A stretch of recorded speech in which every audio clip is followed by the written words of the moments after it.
नमस्कार मित्रों, आपका बहुत बहुत स्वागत है। दिल्ली जल बोर्ड भ्रष्टाचार का अड्डा बन चुका है। इसी के निमित्त आज एक हम खुलासा करने जा रहे हैं आपके सामने, और हमारे साथ हमारे प्रदेश के अध्यक्ष आदरणीय श्री आदेश गुप्ता जी हैं। उनके साथ मंच पर हमारे पार्टी के उपाध्यक्ष भाई राजन तिवारी जी हैं, और हमारे तीनों मेंबर जो दिल्ली जल बोर्ड के हैं वो आपके समक्ष उपस्थित हुए हैं। भाई विजय भगत जी, भाई राजीव जी और सतपाल जी, और मेरे साथ मंच पर मेरे साथी प्रवक्ता सारिका जैन जी भी हैं। अब मैं निवेदन करूंगा आदरणीय अध्यक्ष जी से कि दिल्ली जल बोर्ड का जो एक घोटाला हुआ है वो आपके सामने आपको समर्पित करें। धन्यवाद। धन्यवाद हरीश जी। आज इस प्रेस वार्ता में उपस्थित भारतीय जनता पार्टी के हमारे प्रदेश के उपाध्यक्ष श्री राजन तिवारी जी और हमारे मीडिया के बहुत ही वरिष्ठ साथी पार्टी के वरिष्ठ नेता श्री हरीश खुराना जी, जल बोर्ड के तीनों मेंबर्स श्री सत्यपाल मलिक जी, श्री विजय भगत जी और श्री राजीव कुमार जी,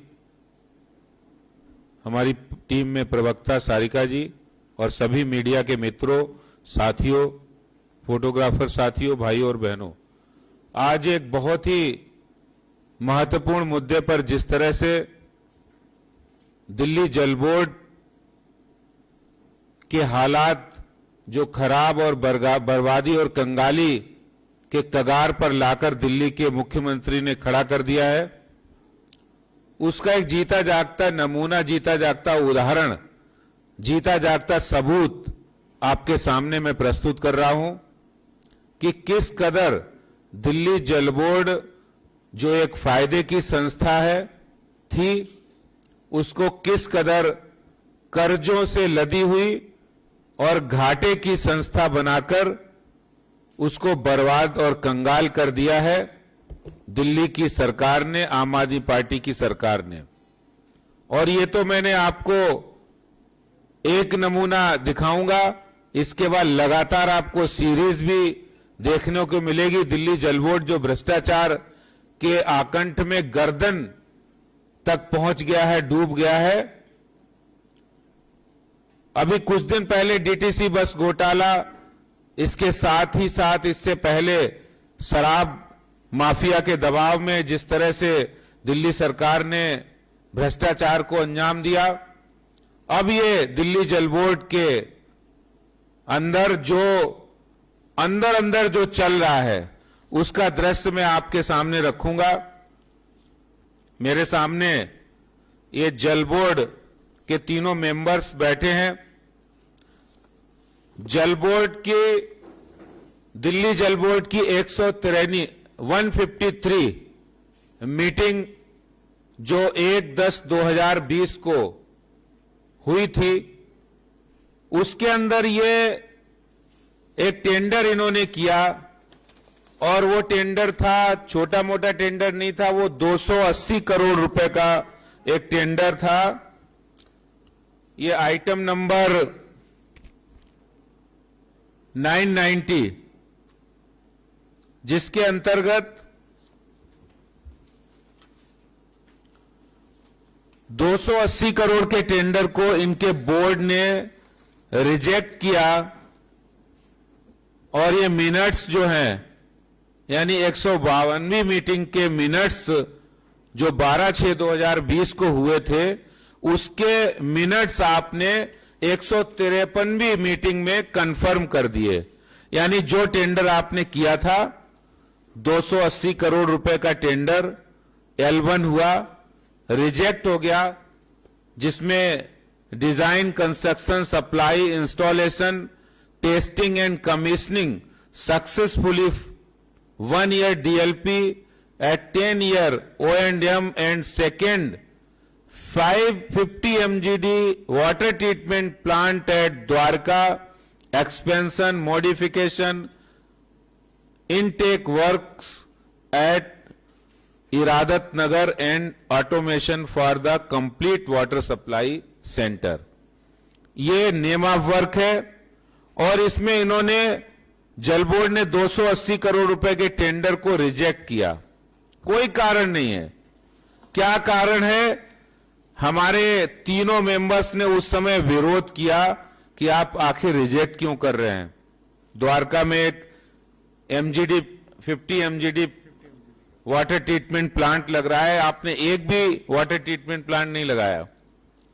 अब देखिए नई फिर एक साल के बाद ये 157वीं यानी 157वीं मीटिंग में दिल्ली जल बोर्ड ने एक नया कारनामा किया है। 8/7/2021 को इस मीटिंग के अंदर उस जो आपने टेंडर की रिजेक्शन को कंफर्म किया था, उसी टेंडर को, उसी कंपनी को बिना टेंडर किए दोबारा से उसको टेंडर दिया, अवार्ड किया, वर्क ऑर्डर दिया।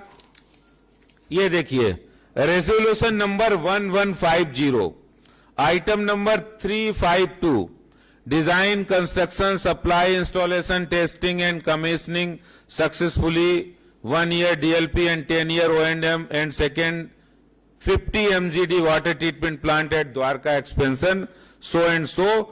This is the board considered the proposal contained in letter so and so of chief engineer resolved to approve the award of work in favor of so and so.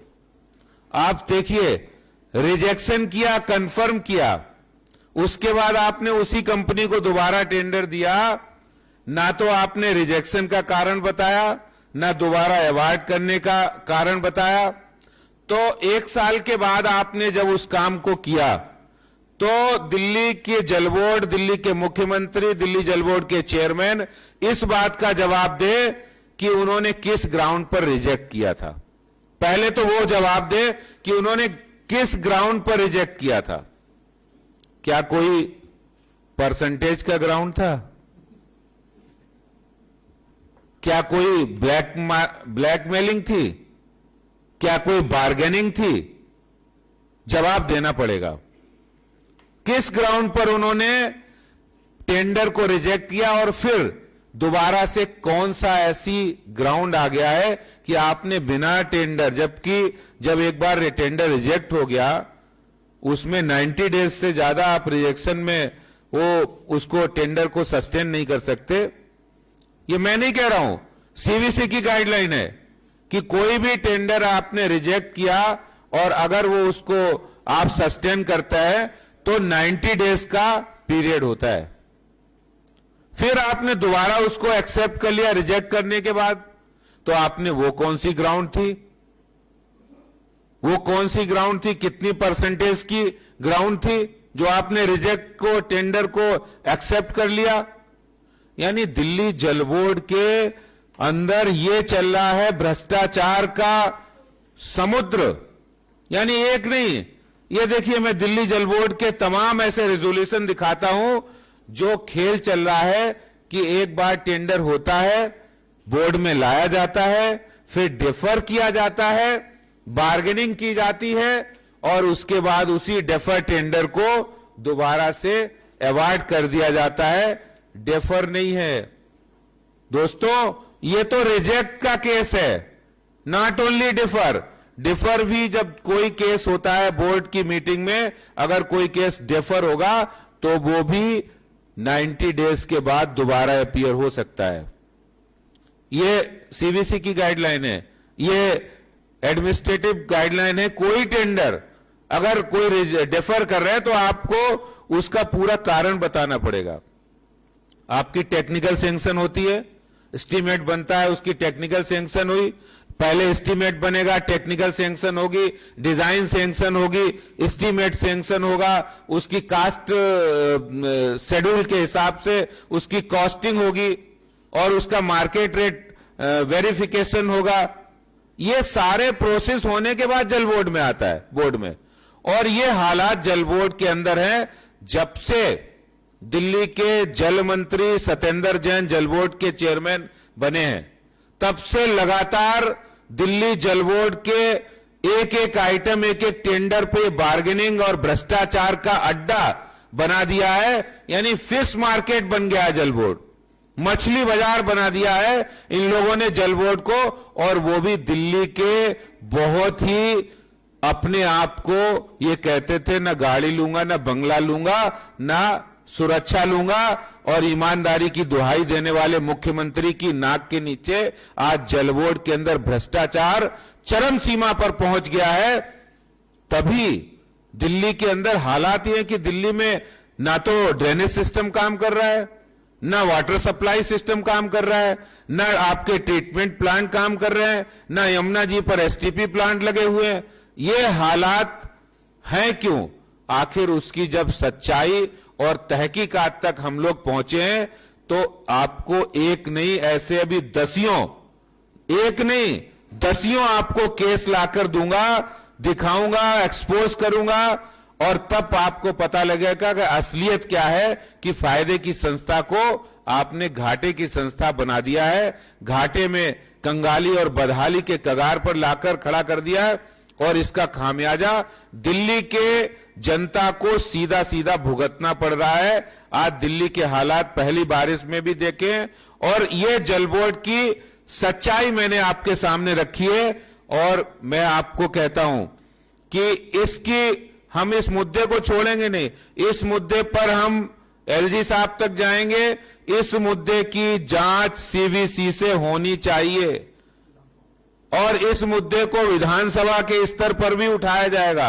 इस मुद्दे को हम जनता के बीच भी ले जाएंगे कि पहली आपकी नाकामी, आपने कोई वाटर ट्रीटमेंट प्लांट बनाया नहीं, जो भी काम आप करते नहीं, और कर लिया तो उसमें करप्शन किया, भ्रष्टाचार किया, नियमों का उल्लंघन किया। ये इनकी नीयत है, जो असली नीयत मैंने आपके सामने रखी है कि जल बोर्ड को भ्रष्टाचार का अड्डा, मछली बाजार बनाने की जो दोषी है वो दिल्ली के मुख्यमंत्री हैं।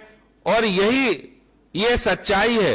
इसीलिए दिल्ली जल बोर्ड का आज तक कोई ऑडिट अकाउंट नहीं हुआ है। ये जो हम भारतीय जनता पार्टी लगातार इस मुद्दे पर उठा रहे थे, तो ये इसीलिए ये लोग नहीं कर रहे क्योंकि अंदर तो गड़बड़ घोटाला है, अंदर तो बार्गेनिंग हो रही है, अंदर तो परसेंटेज का खेल चल रहा है कि कितना परसेंटेज देंगे। पहले कम दे रहे थे इसलिए आपका टेंडर हमने रिजेक्ट कर दिया, अब आप ज्यादा दे रहे हैं तो आपका टेंडर पास कर दिया।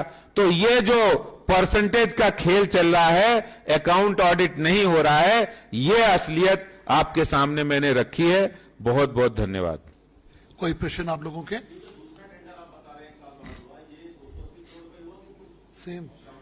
सेम टेंडर है, सेम आइटम है, सेम एस्टीमेट है, सेम शेड्यूल है, हर कुछ, हर बात सेम है।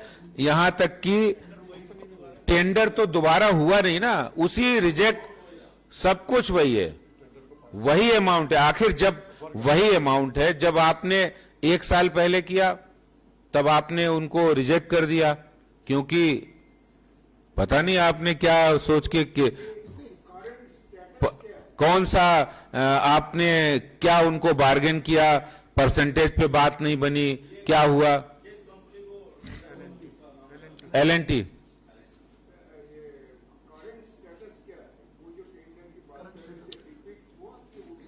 नहीं, करंट स्टेटस उन्होंने नए बोर्ड की नई मीटिंग में, जो 197वीं मीटिंग में, उसको टेंडर को अवार्ड कर दिया, उसी को वर्क अवार्ड कर दिया, उसको अवार्ड कर दिया है। जी राम जी,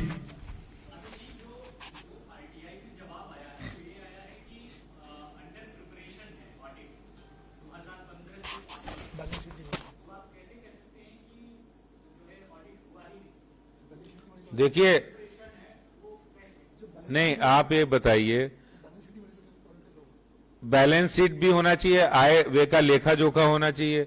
और यही कारण है, मैं आपको और कोई दूसरा कारण नहीं, क्योंकि इतने इसके अंदर इतना बुरा हाल है इस भ्रष्टाचार के समुद्र का कि आप जहां डालेंगे वहां छेद देंगे तो वहां समुद्र ही समुद्र दिखाई पड़ेगा भ्रष्टाचार का। और यही कारण है, वो अगर कह रहे हैं कि प्रिपरेशन अंडर प्रिपरेशन है, अब 2015 हो गई, 2015 से आज 2021 हो गई, तो आप कब तक रहेंगे? ये सिर्फ एक गोलमोल जवाब है।